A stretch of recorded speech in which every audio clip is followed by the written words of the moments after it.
Há alguns dias atrás, a polícia britânica prendeu um garoto de 16 anos na cidade de Oxford. E, segundo foi apurado, este é um dos líderes do grupo Lapsus, o grupo hacker que promoveu diversos ataques aqui no Brasil, inclusive ao Ministério da Saúde. Será que esse é o fim desse grupo? Quais outros grupos tiveram o mesmo destino? E como isso afeta o trabalho na área de segurança da informação? Eu sou o Fábio Sobieck, sou especialista certificado em segurança e privacidade, e no episódio de hoje eu vou falar sobre a história de alguns dos grupos hackers que a gente ouviu nos últimos dias. Bom, o fato é que grupos hackers sempre existiram e sempre vão continuar existindo.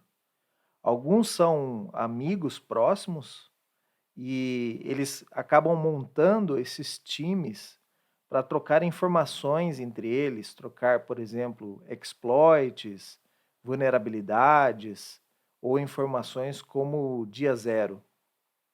Outros se conhecem apenas em fóruns de discussão ou em grupos pela internet e até nunca se viram pessoalmente. Alguns deles acabam se encontrando em eventos, como a DEFCON, que acontece anualmente em Las Vegas, uma área de interesse comum, e aí eles acabam se encontrando pessoalmente em eventos como este. Mas por que eles resolvem se agrupar? É que, na verdade, hackear um ambiente real não é uma tarefa nada fácil. Você vai demorar muito tempo se você fizer isso sozinho. Então, é uma vantagem competitiva eles se agruparem por interesses em comum. Então, é possível, dentro desse grupo, trocar informações, trocar exploits, vulnerabilidades, e, com isso, cada um dos integrantes vai cuidar de uma área específica. Enquanto um está codificando, criando, desenvolvendo um novo exploit, o outro está buscando vulnerabilidades, um terceiro pode buscar por alvos e até reunir os conhecimentos de engenharia social. Também é conhecido que os grupos se juntam para executar ataques como o de negação de serviço, para que a área de segurança foque, então, nesse primeiro ataque. Enquanto isso, a outra parte do time está fazendo um ataque no back-end ou um ataque de engenharia social. Além disso, existem colaborações entre grupos de hackers.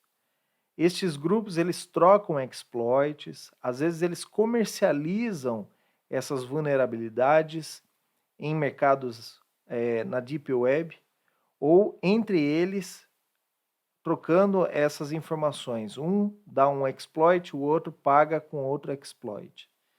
E assim, quando o grupo chega numa empresa que tem aquele determinado sistema operacional vulnerável ou aquela aplicação vulnerável, eles podem utilizar o exploit de um outro grupo para fazer um ataque com sucesso. Falando um pouco sobre a origem desses grupos, o grupo mais antigo que nós conhecemos foi o Cult of Dead Call. Esse foi um grupo que surgiu no Texas e, inclusive, esse grupo ficou muito famoso nos anos 90, que eles criaram ferramentas que foram muito utilizadas. Eram ferramentas teoricamente livres ou grátis, como, por exemplo, a Back Orifice, que era uma sátira ao back office da Microsoft, e esse aplicativo ele conseguia promover alguns ataques de comando e controle.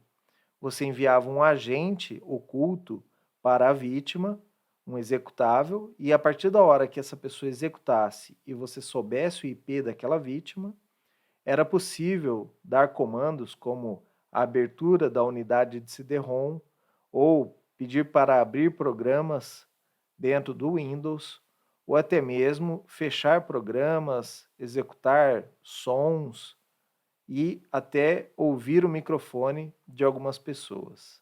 Um outro grupo que ficou bastante famoso é o CCC, ou Chaos Computer Club. Até hoje existe o CCC, mas ele não existe como um grupo que visa fazer ataques como lapsus. É um grupo onde curiosos da computação podem trocar informações e participar de um clube onde eles podem executar ações como lazer. Não necessariamente todo hacker é ruim, mas o que a gente prevê é que todo hacker ele é um curioso que quer trocar informações, quer descobrir coisas que não são todas as pessoas que sabem, que vai diferenciá-los de um leigo, por exemplo. A origem dos grupos hackers também ocorreu quando começaram alguns campeonatos, como o Capture the Flag, ou CTF. Nestes campeonatos, empresas ou organizações, eles montam cenários com computadores reais e escondem pistas nestes computadores.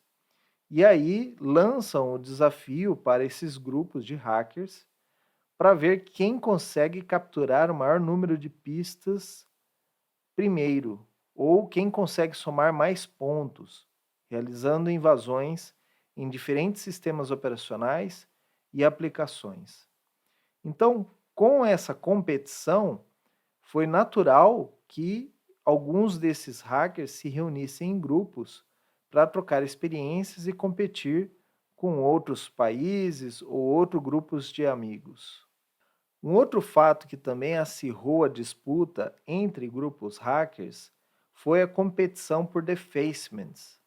Então, a partir do momento que um grupo ia e executava um ataque de defacement em diversos sites, ele publicava o nome do seu grupo e dos seus integrantes e com isso conseguia relevância, até uma certa fama, como um score entre os colegas. E alguns sites como o zone-h.org, também conhecido como zoneh.org, eles começaram a publicar esses scores. Então, quando tivemos esses sites, a disputa entre os grupos começou a aumentar e se acirrar, para ver quem era o grupo que conseguia maior número de ataques ou ataques em sistemas operacionais diferentes. O defacement, ao contrário dos ransomwares que nós temos hoje, o defacement é até uma brincadeira sadia e que visa mostrar para as empresas que elas estão vulneráveis. O defacement, o atacante ele invade um servidor web e troca a página HTML do site da empresa, como se fosse uma pichação ou um protesto. Então, não se trata de um risco ou um roubo de dados, algo muito crítico. É mais como um alerta para mostrar que alguma coisa está errado ali naquela configuração. Um outro grande motivo que reuniu os hackers ao redor do mundo, e principalmente em grupos, foram as ações de ativismo ou hacktivismo. Estes grupos, eles se juntam temporariamente ou até mesmo de forma permanente para protestar contra um determinado assunto ou um determinado governo ou uma determinada empresa. O hacktivismo é até visto com bons olhos, porque ele acaba mostrando informações que são úteis para a sociedade. A gente sabe de histórias como, por exemplo, de grupos hacktivistas que roubaram informações e fizeram a divulgação através do site Wikileaks. E estas divulgações promoveram mudanças em grandes governos, como, por exemplo, o governo americano, que teve que se explicar por que estava espionando os próprios funcionários, os próprios cidadãos, e em casos como, por exemplo, do Snowden, que teve que mostrar por que eles estavam coletando tantas informações de cidadãos americanos. além do vexame, por exemplo, de ter atacado empresas no Brasil, como a Petrobras. Grupos como o Anonymous estão listados entre os mais famosos grupos de hacktivismo. O grupo Anonymous ele não tenta invadir empresas para promover ataques ou destruição de dados ou pedidos de resgate. O grupo Anonymous, quando ele mira um alvo, um target, ele tem como objetivo o hacktivismo. É uma ação em vista social ou querendo chamar a atenção para algum fato. É comum, por exemplo, ver os anônimos envolvidos em soluções, em crises como guerras e na descoberta de maus políticos ou de criminosos como os pedófilos. Por isso que nós dizemos que muitos desses grupos hacktivistas, eles são temporários, apesar que, por exemplo, o grupo Anonymous, ele já existe há bastante tempo e até hoje não se sabe quem é um líder ou a organização que lidera as chamadas para os ataques direcionados. O motivo de não sabermos muito sobre os grupos hacktivistas é obviamente porque os governos não gostam desse tipo de protesto e pode ser perigoso para os membros destes grupos se exporem ou divulgarem informações de si mesmo. Podem ser perseguidos politicamente ou perseguidos através da polícia ou de organizações militares. Muitos países consideram os hacktivistas como terroristas digitais, mas é necessário a gente ponderar alguns pontos e avaliar cada caso para ver se o governo não está contra um grupo hacktivista simplesmente porque ele expôs uma certa informação que o governo não queria que fosse divulgado. Diferentemente dos hacktivistas, infelizmente temos diversos grupos hackers que são de cybercriminosos. Estes sim devem ser procurados, caçados e presos e julgados adequadamente, porque eles geram e fazem crimes contra empresas, pessoas e países. Então, alguns desses cybercriminosos, eles se juntam em grupos também para compartilhar informações. Entre os exemplos dos grupos de cybercriminosos está o Lapsus e o Revil, que atacaram empresas causando diversos prejuízos. O modus operandi desses cybercriminosos é através da contratação de funcionários que estão insatisfeitos com seu trabalho ou com a sua empresa e oferecem dados internos para esses cybercriminosos. Na verdade, não dá para dizer que eles são suficientemente bons para encontrar as falhas, uma vez que eles contratam pessoas e oferecem dinheiro para que essas pessoas de dentro da empresa deem informações a eles e informações privilegiadas. Os recentes ataques à Okta e à Microsoft são exemplos disso. Pode ser que eles não tenham invadido realmente, mas que um funcionário insatisfeito tenha fornecido gratuitamente ou através de uma recompensa as suas próprias credenciais para os cybercriminosos. O objetivo do cybercrime é atacar uma empresa, expor dados ou fazer ataques de ransomware para solicitar resgates. Isso é extremamente prejudicial para as empresas e para os clientes dessas empresas também. E no caso de governo, para os cidadãos daquele país ou daquela região que são afetados, como o que aconteceu aqui no Brasil com o Ministério da Saúde e o aplicativo Conect SUS. O aplicativo ou os dados do Ministério da Saúde foram atacados e encriptados, como foi divulgado. Óbvio que a gente não consegue saber essas informações porque eu não trabalho diretamente nesse local e mesmo que eu trabalhasse, eu não poderia falar sobre isso se eu estivesse participando de uma investigação. Mas as informações públicas que nós tivemos acesso dizem que um ransomware atacou esse conjunto de dados, né, do Connect SUS e foram obrigados a recuperar o backup. Nós não sabemos se foi pago o resgate, provavelmente não.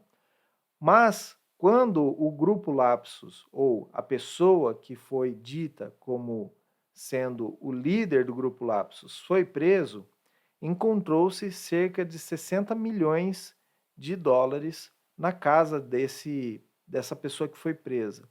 Então, se foi realmente o líder do grupo que foi preso e ele realmente estava com essa quantidade de dinheiro, é de se dizer que o cybercrime chega a números muito grandes de recompensa ou de venda de informações. Estes crimes dos cybercriminosos são investigados pelas autoridades locais e até os governos trocam informações para que eles cheguem aos autores desses crimes.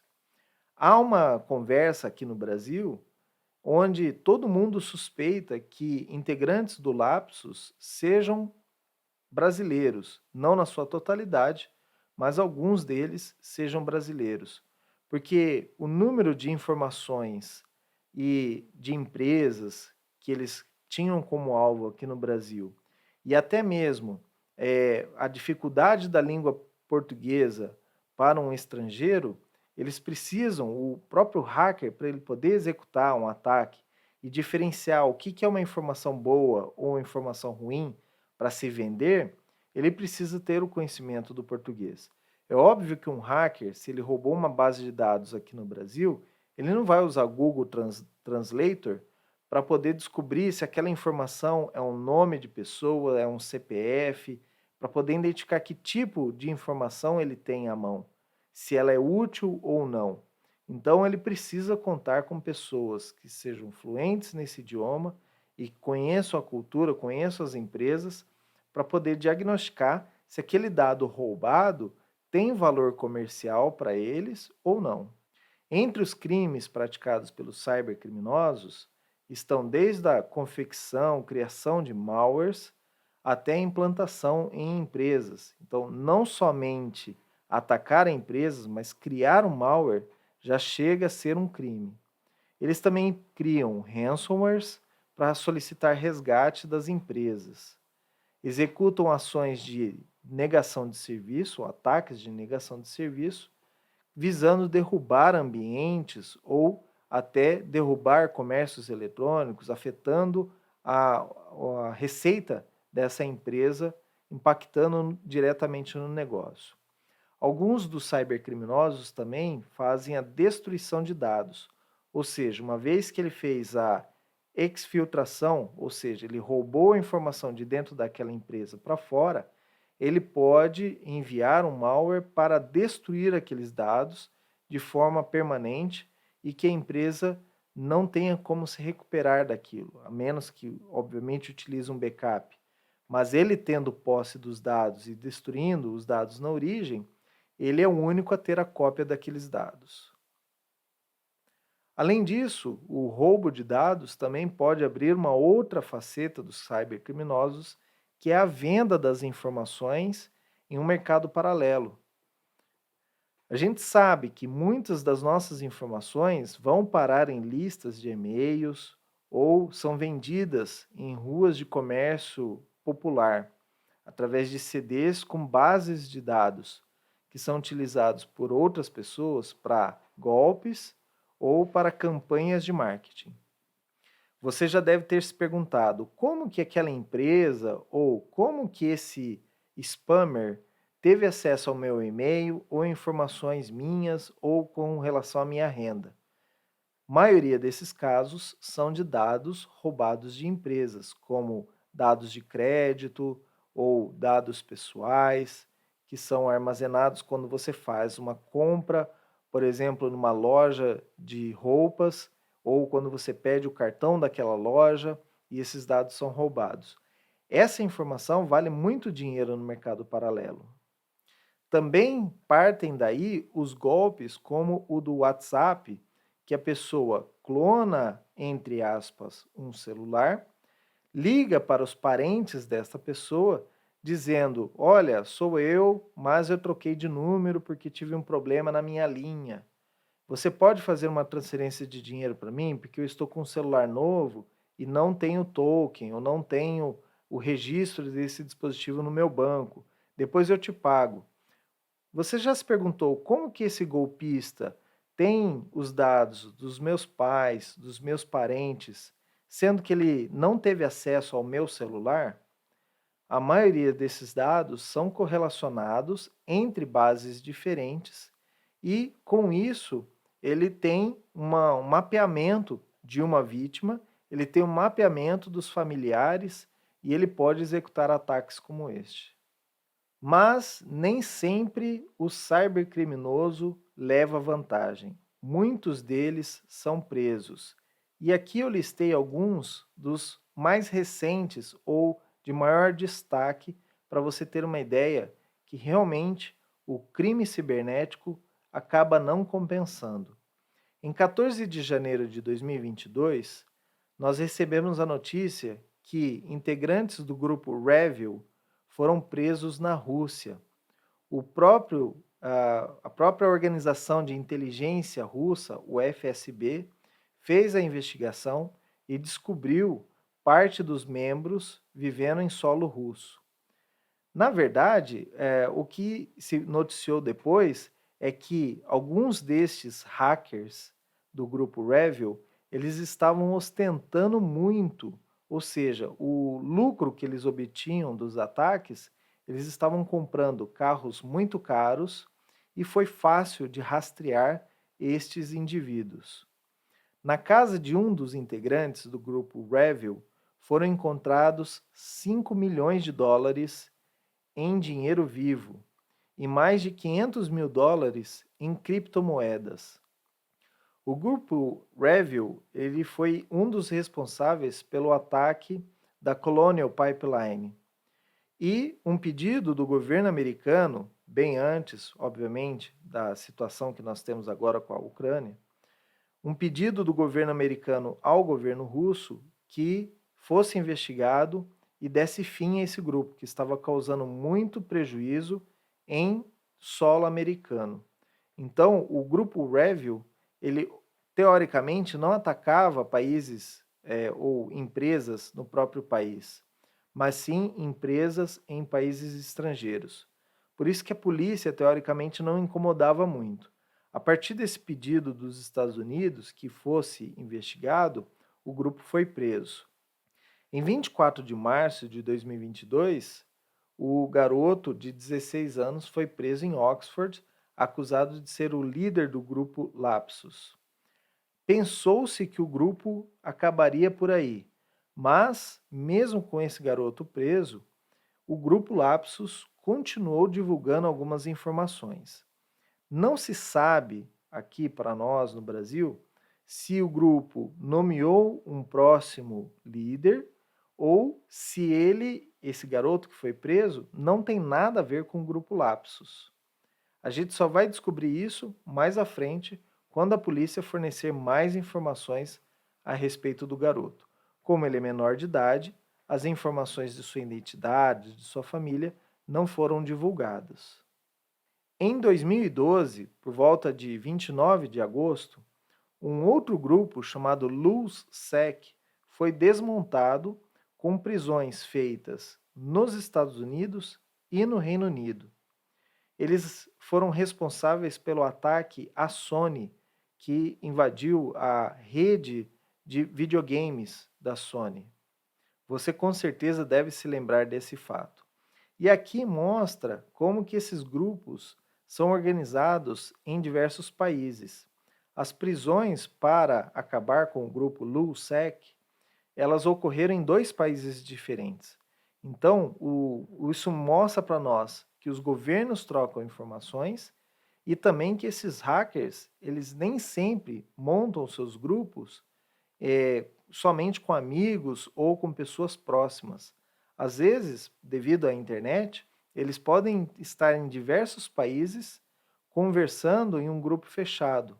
Então, por isso que esses grupos são difíceis de se encontrar, mas sempre eles acabam deixando algum rastro que consegue levar ao conhecimento ou à identificação dessas pessoas.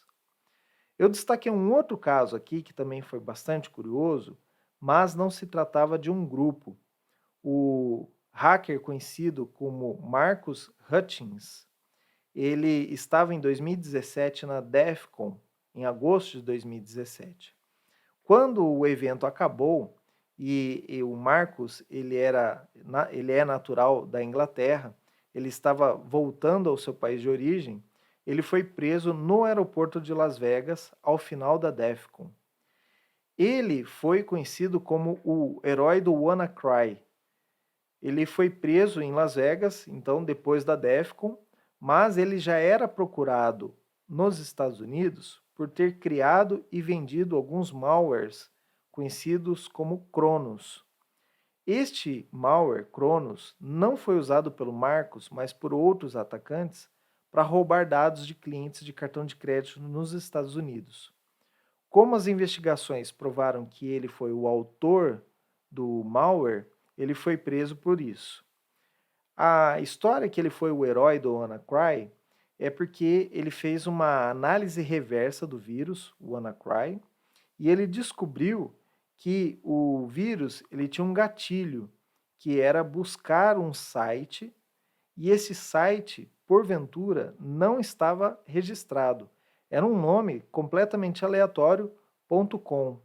Então, o Marcos, ele fez o seguinte, ele registrou o site e criou uma página fictícia nesse site que estava no código-fonte do vírus WannaCry. Quando ele executou isso, o WannaCry parou, teve um kill switch, como nós chamamos. Foi uma ação que fez o vírus parar de se replicar e de atacar outras empresas. Se você pesquisar sobre o WannaCry, vai ver que ele promoveu ataques no mundo todo e em principal na rede NHS, que é a rede de saúde ou o SUS da Inglaterra. Então, isso afetou diversos hospitais, clínicas e centros de saúde. Então, por isso, ele foi considerado um herói, porque ele fez a análise reversa do código e descobriu que tinha esse gancho que poderia parar a ação do WannaCry e, com isso, parou de se alastrar no mundo todo. Mesmo ele sendo um herói tardiamente, o fato dele, alguns anos antes, ter criado o malware Cronos foi o que causou a sua prisão. O Marcos ele ficou preso nos Estados Unidos por 3 anos e hoje ele se encontra no regime semiaberto. Ele não pode deixar os Estados Unidos, ele mora na cidade de Los Angeles e até alguns anos ele vai precisar ainda permanecer em solo americano e aí depois ele pode voltar à Inglaterra. Mas, obviamente, os pais dele conseguem viajar da Inglaterra para visitá-lo nos Estados Unidos. E hoje o Marcos ele trabalha numa empresa dando consultoria de segurança, utilizando esses conhecimentos que ele adquiriu na época de hacker. Se ele está hackeando até hoje, isso a gente não sabe. Podemos saber mais à frente, se um dia ele for preso, que ele nunca parou com suas atitudes criminosas. Eu trouxe esse tema aqui hoje no episódio porque em alguns dos grupos que nós estamos falando ou debatendo sobre segurança com outros profissionais, começou uma discussão se os grupos como Lapsus eram mocinhos ou bandidos. Se você fizer uma análise, algumas das pessoas apresentaram como argumento que a existência de grupos como Lapsus, como Review, elas acabam aumentando a segurança das empresas, tendo em vista o risco que essas empresas estão correndo. Teoricamente, eles estão certos, porque uma empresa, quando ela tem um risco eminente, ela abre mais a mão em questão de dinheiro para que a área de segurança adquira novas ferramentas, contrate novos profissionais e se proteja daquele risco. Então, na teoria, o fato de existirem grupos hackers e esses grupos hackers terem ações criminosas fazem com que as empresas invistam um pouco mais na área de segurança, temendo ser vítimas destes ataques.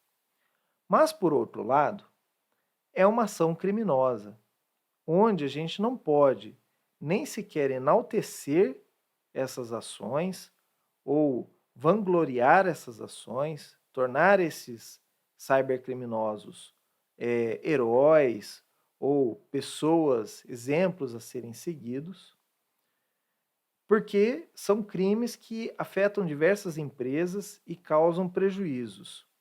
Para se ter uma ideia, recentemente a Atento, que é uma operadora de call center aqui no Brasil, divulgou publicamente o prejuízo que teve na ordem de 41 milhões de reais graças a um ransomware que foi disseminado na sua rede.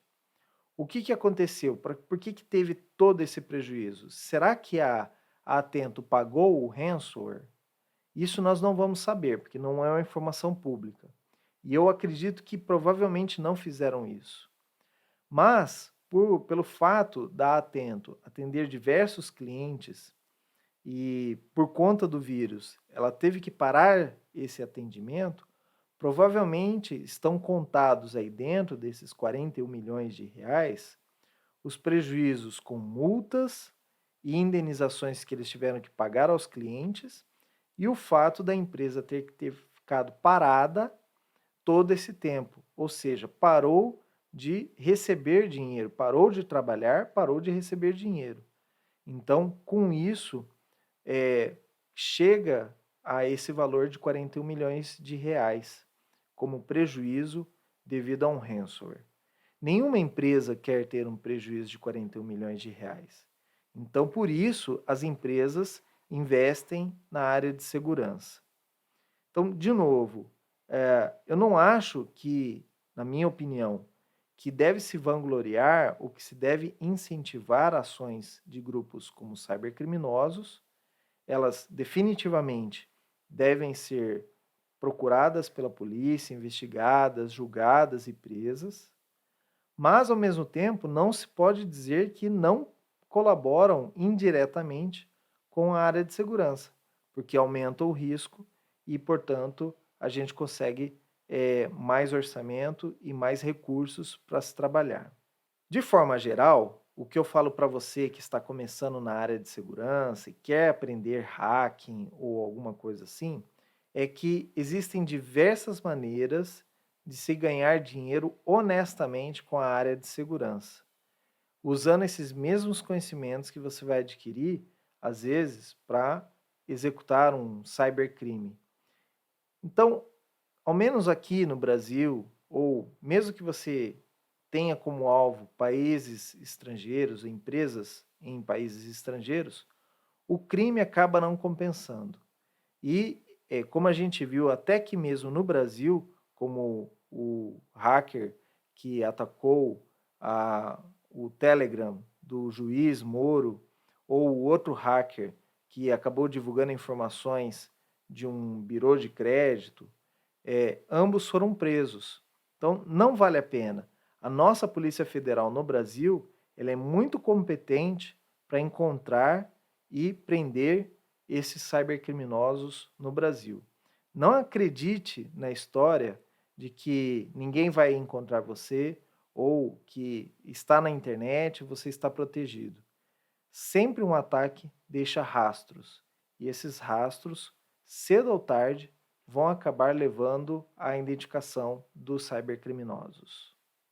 Espero ter te ajudado com mais esse conteúdo, espero ter falado aqui algumas das coisas que você tem interesse. Se você tem algum assunto específico que você quer que eu comente aqui, ou alguma notícia que você quer que eu comente aqui, é só mandar nos nossos comentários ou entrar em contato pela minha página www.subiec.net. Muito obrigado pela sua audiência, pela sua paciência. Se você me ouve no podcast, eu tenho esse mesmo formato em vídeo. E se você está me assistindo pelos vídeos e prefere ouvir em podcast, eu tenho no Spotify e em outras mídias de podcast esse mesmo programa e o Conversa Segura em um feed separado. Como eu sempre digo, fiquem seguros.